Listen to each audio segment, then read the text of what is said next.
morning. We begin with John Gower, an American contemporary dramatist. His very renowned play, 6 Degrees of Separation, which was released and staged in 1991. John Gower, born in 1938, a very contemporary American dramatist. Key concepts from 6 Degrees of Separation would be alienation and estrangement, racial discrimination in contemporary America, particularly America in the 80s and early 90s, theatre of intrusion that we will see as we read on, and thrust stage. It is a technical term and we will understand what it means, what thrust stage means. A word about John Gower. John Gower was brought up in a family with a strong tradition of drama and theatre. His uncles were amateur playwrights. His father, who was a very successful banker and financier on Wall Street, but however he warned John Gower that to quote his father, never to enter either money market or seek any kind of work or job. So, those words remain with John Gower, and from a very early part of his childhood, all he wanted was to carve a niche for himself without entering the conventional job market. When he was very young, he read a story in Life magazine about two boys who had written, two 12-year-old boys who had written a screenplay of the novel Tom Sawyer by Mark Twain, and Gower was quite impressed that boys who are almost his age, they could come up with something so creative, and from that point onwards he started working towards a career in arts and letters. Gower's family soon shifted to New York, and where he started getting exposed to stage and theatre. Remember, his family was extremely interested in theatre and drama and performing arts, and therefore he visited theatre very often with them, and he read a report on Joshua Logan's success on Broadway in the Wisteria Tree, which was based on Anton Chekhov's The Cherry Orchard. And along with Cherry Orchard, he also read Tennessee Williams' A Streetcar Named Desire. And as we have already seen when we were doing Arthur Miller, how influential that play, that particular play, Streetcar Named Desire by Tennessee Williams, was on the world of stage in terms of technique and theme. So, prominent influences, at least during his earlier days, were Anton Chekhov, Tennessee Williams, John Gassner, a very prominent theatre practitioner and a theoretician. He was also Gower's teacher, drama teacher at University of Yale, and then Edward Albee. Edward Albee also started an experimental theatre for young American playwrights to, and whereby he would give them some space, some kind of encouragement to stage their plays, which no one else would. So, those were the early influences on John Gower. At Georgetown, he entered a one-act play contest and felt that his future indeed lies in becoming a dramatist. He wrote a play a year and became editor of several literary magazines. At Yale, as we were just talking about, he studied with John Gassner, who became a very influential presence in his life. Gower had an Irish background, and his Irish roots led him to the plays and works of Oscar Wilde, Sean O'Casey and Bernard Shaw. So, the earlier playwrights, the non-Irish playwrights, Chekhov, Tennessee Williams, Edward Albee, they influenced Goer by way of naturalism and expressionism, that we have already seen what are these literary movements and techniques. And while O'Casey and Shaw, the Irish playwrights, they influenced John Goer by way of realism and social satire. So, all these elements are very clearly found in the works of Goer. Goer's first play was Cop Out, which was a short surreal play which did not do well. At the same time, Edward Albee, fresh from the success of Who is Afraid of Virginia Woolf, he opened a theatre that for 6 months of the year put on a new play every week, and it was called Off Broadway, and made it possible for young and new writers with no track record or no success record to write and stage plays for the theatre, which was a big encouragement of those times. I will read out a quote from Goer, where he says, "When I got to Feydeau," these are all European playwrights, "Strindberg, Pinter, Joe Orton and the disease they created," disease as in inverted commas, "I was home." Pinter's plays had the rhythm of high comedy trapped in the wrong surroundings. I identified with that. I loved the structure of farce, besides liking the sound of an audience laughing, and Feydeau's hysteria opened the door to Strindberg. I always liked plays to be funny, and early on stumbled upon the truth that farce is tragedy speeded up. The intensity puts it on the edge. So, what do you understand? Farce is nothing but tragedy speeded up. So, farce is a kind of satire which is a biting commentary on social structures, and therefore, it is nothing short of tragedy, but seen through a different perspective, a different lens. Some of his earlier though major plays are The House of Blue Leaves, which was quite popular in 1971, followed by Marco Polo Sings a Solo, Rich and Famous, and Landscape of the Body. In between, he is quite prolific and he has written quite a number of plays, but those are his most well known plays. Among his what are the traits, what are the themes? So, he is basically a satirist, identifying and mocking a culture which dedicates itself to the pursuit of happiness. Pursuit of happiness is one very very strong characteristic of American dream. So, pursuit of happiness with no clear idea of what might constitute such happiness, okay, beyond the saccharine ballads of true love or the projections of the media, a dream as imprecise as it is pervasive.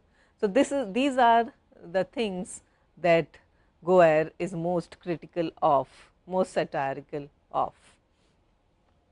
So, 6 Degrees of Separation, a play of 1991, and the genesis of the play, as we were talking about, it is a theatre of intrusion.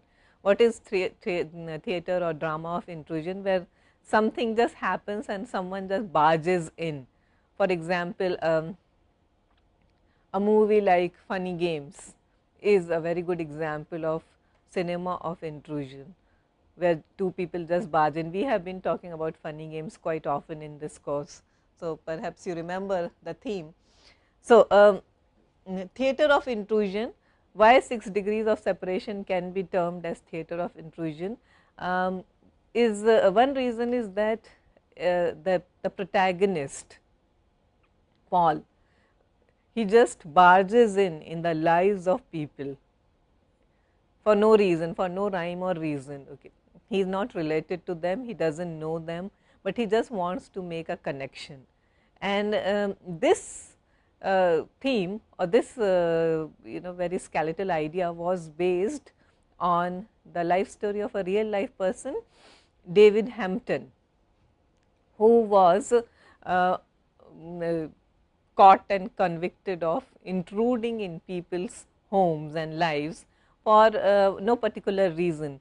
And he would enter somebody's home and claim to be the son of the famous black actor Sidney Poitier. So, he played this game with the famous designer Calvin Klein and actress Melanie Griffith, and got away with it. But soon people started finding something suspicious about the whole game, and David Hampton was caught and imprisoned. So, Goer was so fascinated by this story, by this incident and a news report about David Hampton, that he decided to turn the entire incident into a play. And the play went on to become a major success. So successful was the play that David Hampton later demanded a cut in the royalties of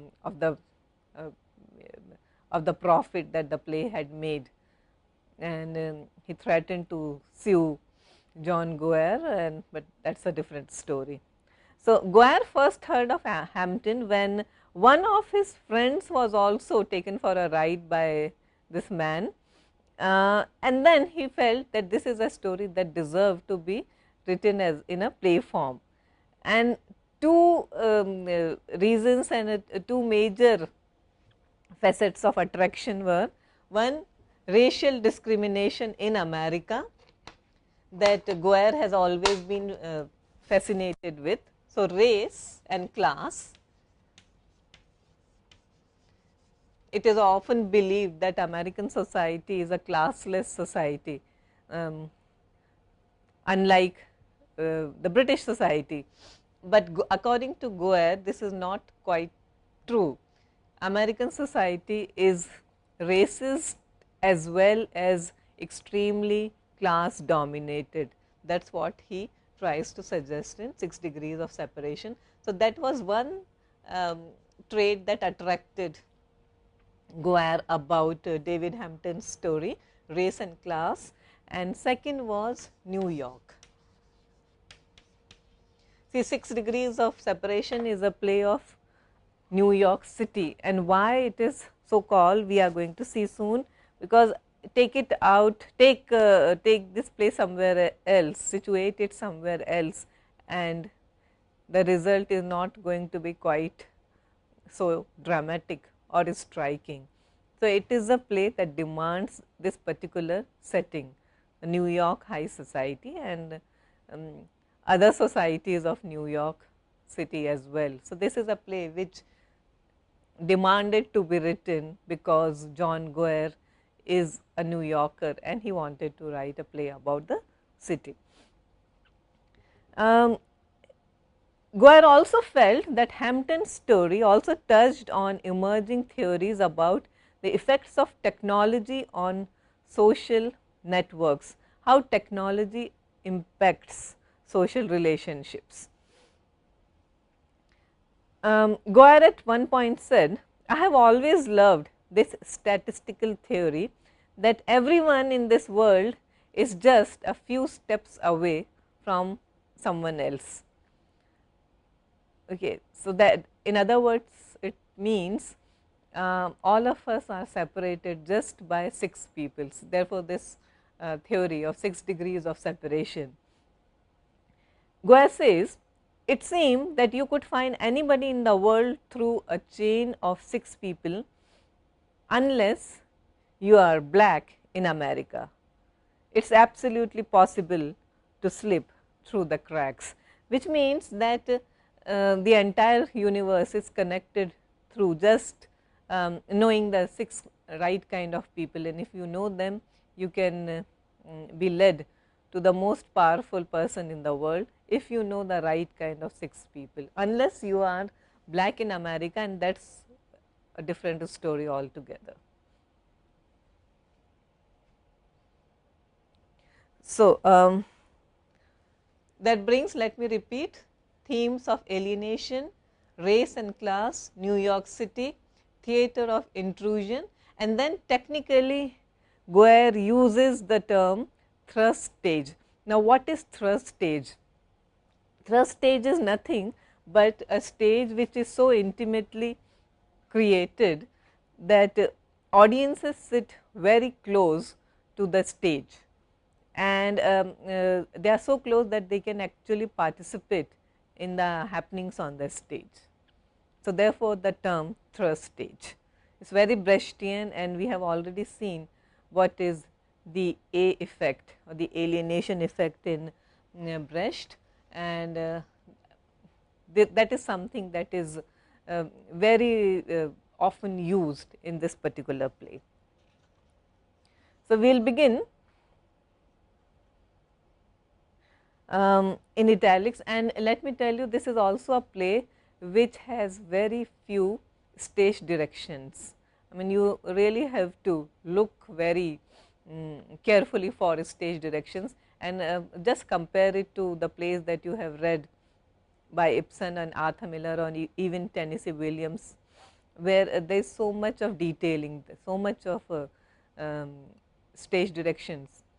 Bernard Shaw, for example, he is a master of stage directions. I mean, there are reams and reams of pages devoted just to giving elaborate stage directions, but not in Guare, and particularly not in this play 6 Degrees of Separation.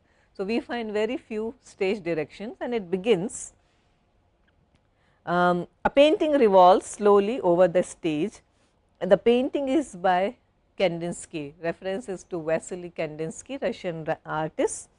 He has painted on either side of the canvas in two different styles.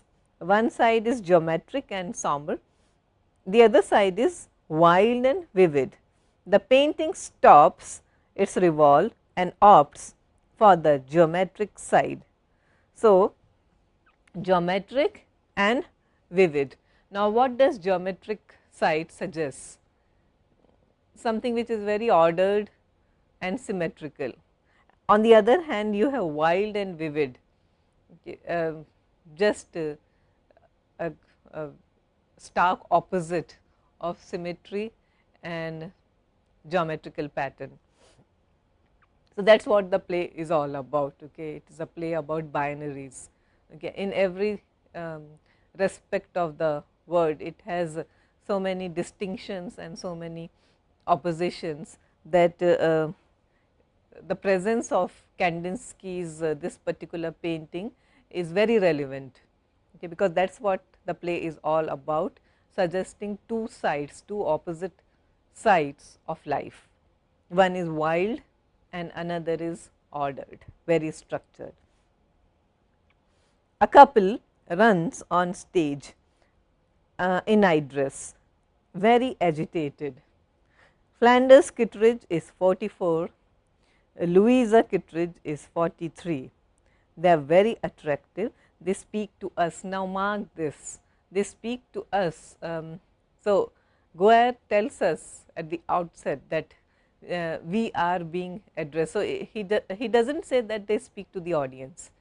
He makes it very clear that the Kittredges speak to us. So, very Brechtian, directly addressing the audience, in a way destabilizing the conventional narrative strategies, where we do not find such techniques happen very often. Okay. But here Guare is blatantly Brechtian, where all the conventions are broken down at the very beginning. Louisa, tell them. Flan, I am shaking. Louisa, you have to do something, it is awful. Is anything gone? Flan, how can I look? I am shaking. Louisa, to us. Did he take anything? Would you concentrate on yourself? Louisa, I want to know if anything is gone.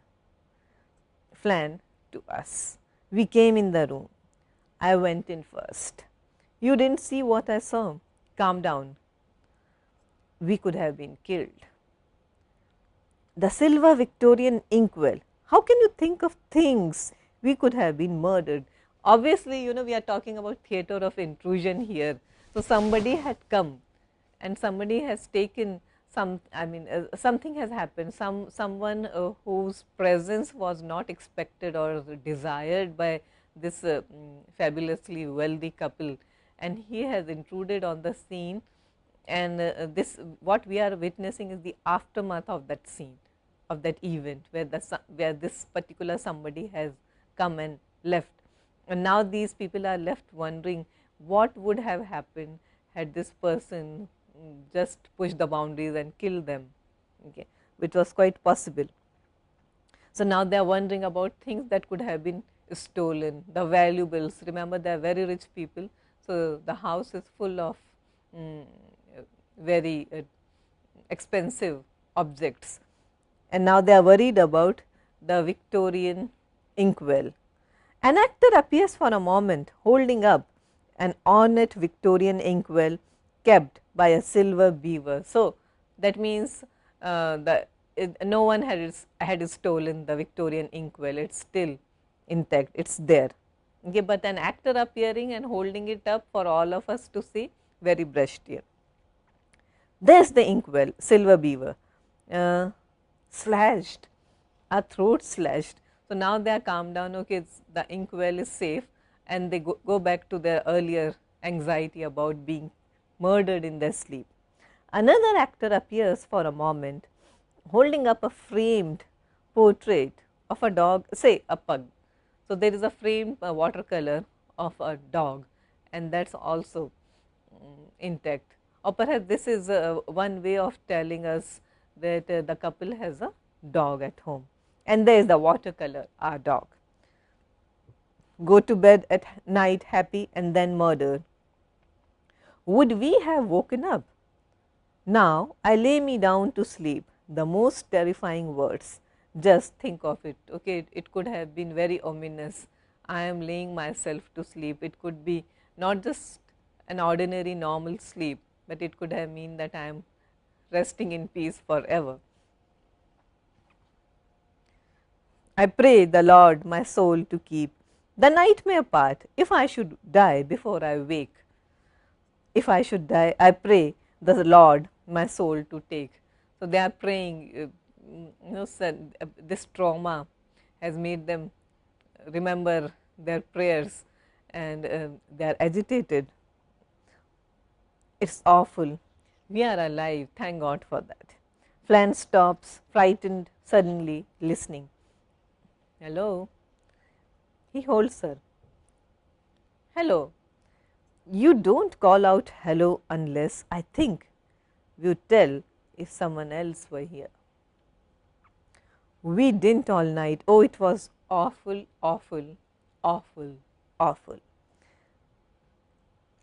So, this repetition, and notice very little punctuation, very little stage directions. So, Goer is definitely experimenting with theatrical conventions and language as well, and linguistic experimentation you will find a plenty in this particular play. And again, next you see a very Brechtian style or convention. They pull off their robes and are smartly dressed for dinner. Remember, when we were doing Brecht, we were told that how the machinery, the stage machinery, the scenery would always be exposed on stage, because the idea was to create a minimalistic kind of setting, unlike the classical kind of stage narrative, where you are supposed to feel, the audience is supposed to feel almost one with the story, with the narrative. Brechtian theatre of the epic theatre was meant to alienate the audience from the stage. So, therefore, they would resort to using these devices where stage props and machinery would be exposed to the audience just conveying the message that look, you are watching a play, you are witnessing a play and are not actually involved in the, do not get involved in the story of this particular play. Dressing on stage and undressing on stage was another Brechtian device, and again it was meant to create the same kind of alienation effect. So, that is what we see. They remove their night dresses and underneath they are dressed for dinner, and now we are taken into flashback and the night before, whatever happened the night before. Flann to us. We were having a wonderful evening last night. A friend we had not seen for many years came by for dinner. Flann portentously. Portentously means very being very pretentious, very weighty about certain things. A friend, he is no ordinary friend, he is someone very special, very prominent. A friend from South Africa. Do not say it so portentously. A friend from South Africa. Do not be gaga. Flann to us. I am an art dealer, private sales, purchases. So, look at a total lack of elaborate sentences. So, Goer not only does away with theatrical stage directions, but also with grand speeches. Okay, you do not have to, in real life people do not talk that way, and therefore, to create a similar impact or effect, people here just talk very normally and sometimes in monosyllables. Uiza to us, we knew our friend from South Africa. Flann, through our children when they all lived in New York. They had gone back to South Africa. He was here in New York briefly on business and asked us to ask him for dinner. He is King Midas rich, literally gold mine. So, he deals in gold in South Africa and he is extremely rich, and we are very proud of having someone like him as our friend. 70,000 workers in just one gold mine, but he is always short of cash because his government won't let his people, it is white people, take out any money. So, it is like taking in a war baby. When he called, it was like a bolt from the blue, as I had a deal coming up and was short by Uiza, 2 million. So, Uiza and Flann, they deal in art, sales and purchases, and they are about to buy a very expensive painting, which they plan to put up for exhibition later, and they are short of cash, and that cash is exactly precisely $2 million. And Geoffrey, their rich friend, their wealthy friend from South Africa, is like a godsend because he is so rich. However, the fact is he never carries cash with him like most rich people. The figure is superfluous. Uiza, I hate when you use the word superfluous. I mean, he needed 2 million and we had not seen Geoffrey in a long time, and while Geoffrey might not have the price of a dinner, he easily might have $2 million. Flann, the currents last night were very churny. We were not sucking up, we like Geoffrey. Isn't that awful of having truly rich folk for friends? Face it, the money does get in the, only if you let it. The fact of the money should not get in. Having a rich friend is like drowning and your friend makes lifeboats, but the friend gets very touchy if you say one word, lifeboat, that is a euphemism for money. So, never mention the word money in front of a wealthy friend. Well, that is 2 words. We were afraid our South African friend might say, you only love me for my lifeboats, not money, mind. But we like Geoffrey. It was not a life threatening evening, okay? It was very pleasant, things were going on very well, and we were having a very good time with our friend Geoffrey. Rich people can do something for you even if you are not sure what it is you want them to do. hardly a lifeboat evening. So, we weren't talking money, we were happy, we were just having a good conversation and we were about to go out for the dinner. Uiza sing-song portentous, but when he called and asked us to take him for dinner, he made a sudden pattern in life's little tea leaves, because who wants to go to banks? Geoffrey called and our tempest settled into showers and life was manageable. What more can you want?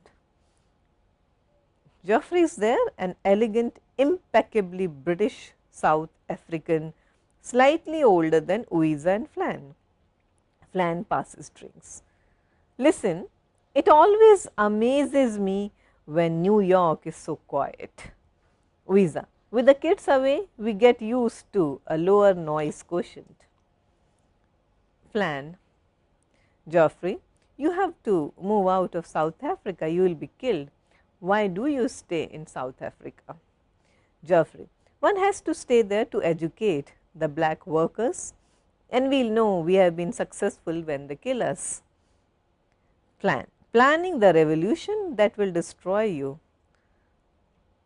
You don't think of it like that. I wish you would come visit. Uiza, but we'd visit you and sit in your gorgeous house, planning trips into the townships, demanding to see the poorest of the poor.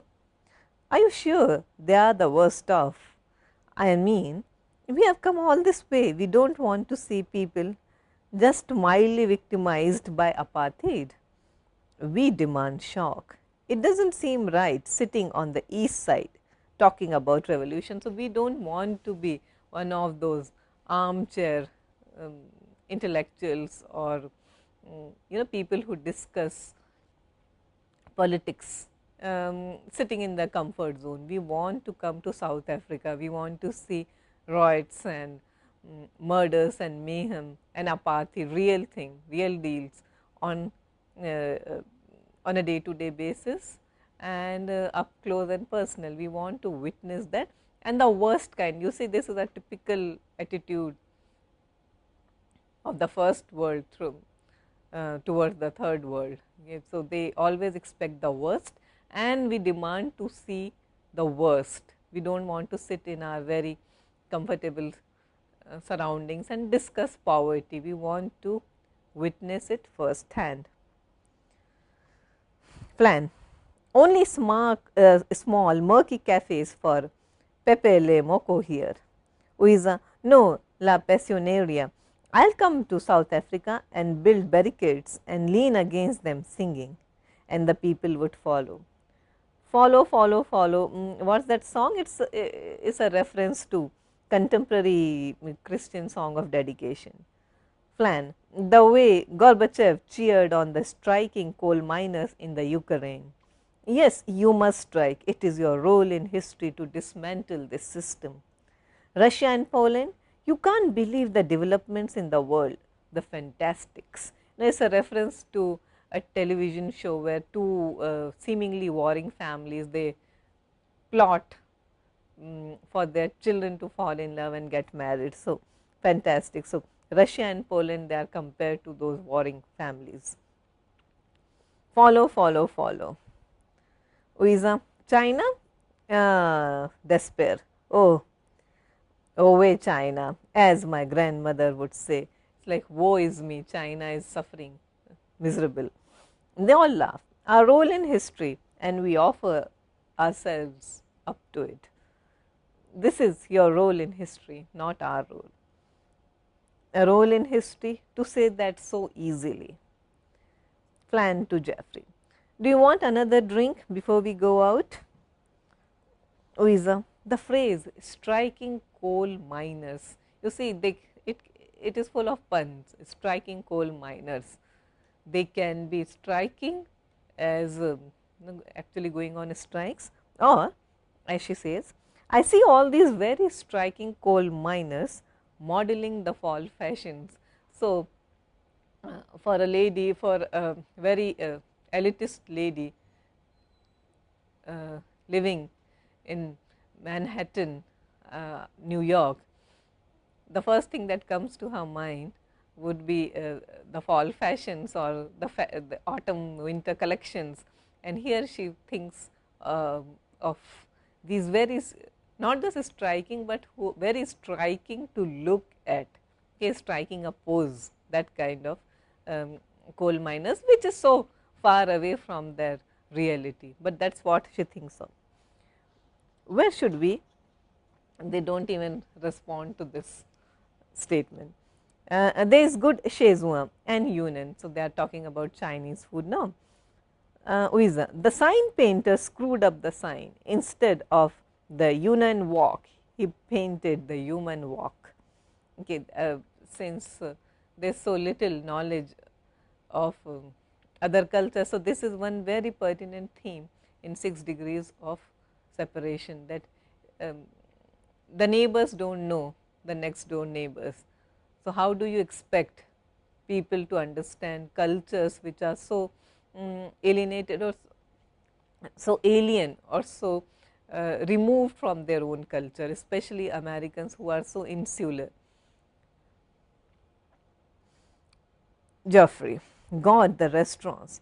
New York has become the Florence of the 16th century. Genius on every corner. So, New York is full of exotic restaurants, and it is a pleasure to be at such a place. It is like the 16th century Florence in Italy, where there was art everywhere, where whichever way you look, you would find art.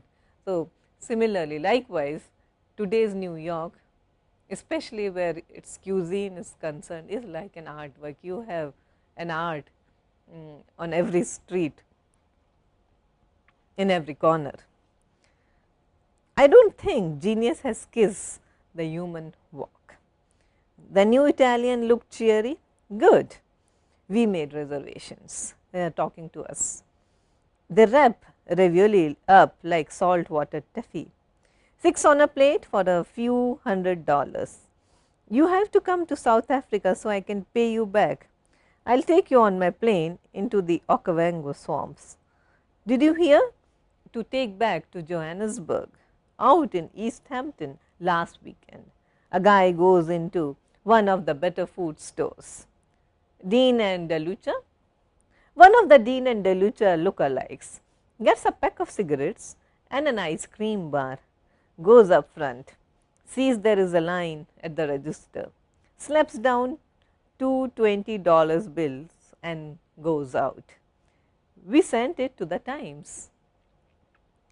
They have the joke page of things around New York. They send you a bottle of champagne. They all laugh brightly. We weren't auditioning, but I kept thinking, $2 million, $2 million. Now, the evening is going on very pleasantly, and Uiza and Flan, they are trying their best to make a very pleasant, a very cheerful kind of small talk with Geoffrey. They have already planned a dinner out, they have made reservations, and they are telling them jokes, light-hearted jokes, New York Times joke section, trivial stories about how people just get fed up of waiting in queues and all that. And New York Times also has a policy of sending you a bottle of champagne if you send them a very entertaining and interesting story. So, things were going on very well, and what was there exactly on our minds? $2 million. We weren't auditioning, we weren't rehearsing or practicing, but the thought was there very much on our minds. Flan to us, it is like when people say do not think about elephants and all you can think about is elephants. $2 million, $2 million. They laugh brightly, the doorbell rings. Uiza to Flan, whatever you do, do not think about elephants. Geoffrey, elephants? Louisa is a Dada manifesto, she talks in abstractions. Geoffrey, tell me about the Cezanne. Flan, mid-period, Cezanne is a reference to a painting by Cezanne, and the idea is that Geoffrey does not know this, but Flan and Louisa, they are planning to buy a Cezanne and they are short by $2 million, and therefore, they are trying to cultivate Geoffrey. So, about Cezanne, mid-period landscape of a dark green forest. In the far distance, you see the sunlight, one of his first uses of a pale color being forced to carry the weight of the picture, the experiment that would pay off in the apples. A burst of color asked to carry so much. The Japanese do not like anything about it except it is a Cezanne. The idea is again very racist. What would Japanese know about it? But they have the money and they are going to buy it, and they are just buying the brand, okay, the brand Cezanne, although they may not appreciate its symmetry, its design, its colors, but they want it for its name, for its brand value. A young black man, Paul, enters. Now, we were talking about drama of intrusion, and here we find an intruder who does not really appear or comes across as an intruder as of now, supported by the doorman. Paul is in his early 20s, very handsome, very preppy. He has been beaten badly. Blood seeps through his white Brooks Brothers shirt. So, he is wearing a nice expensive branded shirt, Brooks Brothers shirt. Louisa follows at a loss. The doorman helps Paul to the sofa and stands at the door warily. I am so sorry to bother you, but I have been hurt and have lost everything, and I didn't know where to go. Your children I am a friend of, and remember David Hampton, he would always find one special friend or a relation of the people in whose house he would intrude, he would barge it. And here again the reference is to the Kittredge's children, Louisa to us, and he mentioned our daughter's name, Flan to us, and the school where they went, Harvard, you can say Harvard, Flan to us, we do not want to get into label. Now, see, it is a satire. So, perhaps Goer is commenting on the state of affairs. It is such a litigation happy society that even children can sue their parents for mentioning the name of the college they go to, or even their own names. But then Paul, I was mugged out there in Central Park by the statue of that Alaskan husky. I was standing there trying to figure out why there is a statue of a dog who saved lives in the Yukon in Central Park, and I was standing there trying to puzzle it out when, are you okay? They took my money and my briefcase. I said, my thesis is in there. His shirt is bleeding. His shirt is not bleeding, he is bleeding. Paul, a wave of nausea. I get this way around blood. Not on the rug, I do not mind the money, but in this age of mechanical reproduction, you know, it is a reference to Walter Benjamin's famous essay, work of art in the age of mechanical reproduction. They managed to get the only copy of my thesis. Eddie, get the doctor. No, I will survive. You will be fine. Flan helps Paul out of the room. The doorman goes. Louisa to us. We bathed him. We did first aid. Geoffrey leaving. It has been wonderful seeing you. Louisa very cheery. No, no, no. Stay. To us. $2 million. $2 million. They may have soft hearts. They may want to help this young man who is bleeding, but they still want Geoffrey to stay and help them out with $2 million. My time is so short. Before I leave America, I really should see. Where are the bandages? The Red Cross advises press edges of the wound firmly together, wash area with water. Geoffrey, may I use your phone? You darling old poop, just sit back. This will only take a minute. Flam, go into Woody's room and get him a clean shirt. Geoffrey, have you seen the new book on Cezanne? To us. I ran down the hall to get the book on Cezanne, got the gauze from my bathroom, gave the Cezanne to Flan who wanted the gauze, gave the gauze to Geoffrey who wanted Cezanne. $2 million, $2 million. So, you see, Kandinsky two sides of Kandinsky painting. One is all ordered and structured, and the other is wild and totally emotional and unstructured. So, the moment Paul steps in their lives, it's the geometry, the symmetry is gone, and it's all chaos and confusion. Flan comes back in the room. He's going to be fine, and peace was restored. Paul enters slightly recovered, wearing a clean pink shirt. He winces as he pulls on his blazer. Your children said you were kind. All the kids were sitting around the dorm one night dishing the shit out of their parents, but your kids were silent and said, not our parents, not Flan and Ouiza, not the Kittredges. The Kittredges are kind. So, after the muggers left, I looked up and saw these Fifth Avenue apartments. It is a very exclusive, very elitist kind of a habitat, a place to live in Manhattan. Now, who are the people who are the inhabitants of this place? Mrs. Onassis lives there, reference to Jackie Onassis, widow of President John F. Kennedy, who later married the Greek tycoon Aristotle Onassis. I know the Babcocks live over there, the Auchinclauses live there, but you lived here, I came here. So, this is a place full of the rich and famous people, publishers, writers, socialites. Still, I chose to come to your house when I was in need, when I was in despair. Can you believe what the kids said? We mentioned our kids' names. We can mention our kids' names. Our children are not going to sue us for using their names. But your kids, I love them. Talbot and Woody mean the world to me. He lets you call him Woody. Nobody has called him Woody in years. So, just trying to cultivate, just trying to create this sense of personal attachment. He is so close to their kids that he is on very first name, very nickname basis with them. They describe this apartment in detail. The Kandinsky, that is a double, one painted on either side.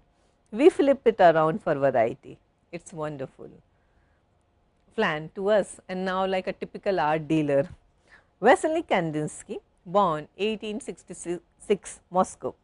Blue Rider exhibition 1914. He said, it is clear that the choice of object, that is one of the elements in the harmony of form, must be decided only by a corresponding vibration in the human soul. Died 1944, France. Paul, is the way they said it would be. Jeffrey had been silent up to now. Did you beat your parents? Paul, as a matter of fact, no. Your kids and I, we both liked our parents, loved our, look, am I getting in the way? I burst in here, hysterical, blood. I didn't mean to. No, tell us about our children. Flan to us. 3, 2 at Harvard, 1 girl at Groton. How is Harvard? Well, fine, it is just there. Everyone's in a constant state of luxurious despair and constant discovery and paralysis. We asked him where home was. Out west, he said, although I have lived all over. My folks are divorced. He is remarried. He is doing a movie. He is in the movies? He is directing this one, but he does act. What is he directing?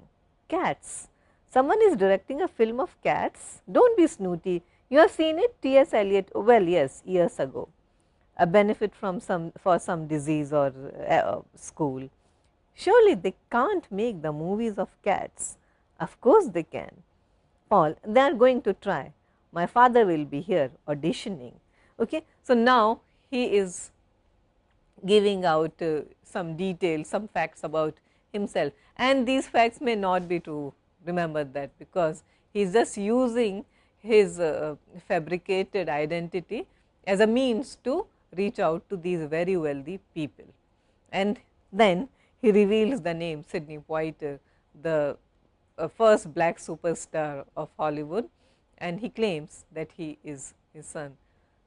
Okay. So, thank you very much. We will continue next class.